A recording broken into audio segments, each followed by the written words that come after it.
Bueno gente, en el anterior video hice un unboxing de los demás Far Cry que hay para PlayStation 3. Esta vez era un unboxing de Far Cry 4. Empecemos.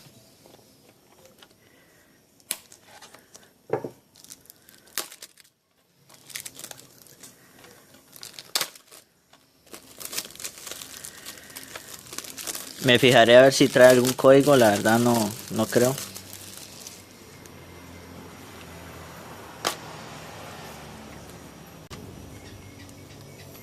Al parecer no trae ningún código.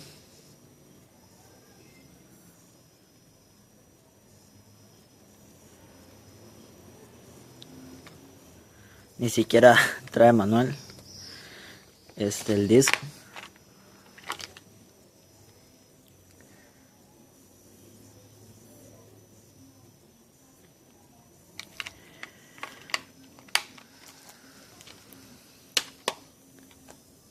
Sí, el problema es que el flash no permite que enfoque bien la cámara. Ahora sí. Eso es todo, gracias por ver el video.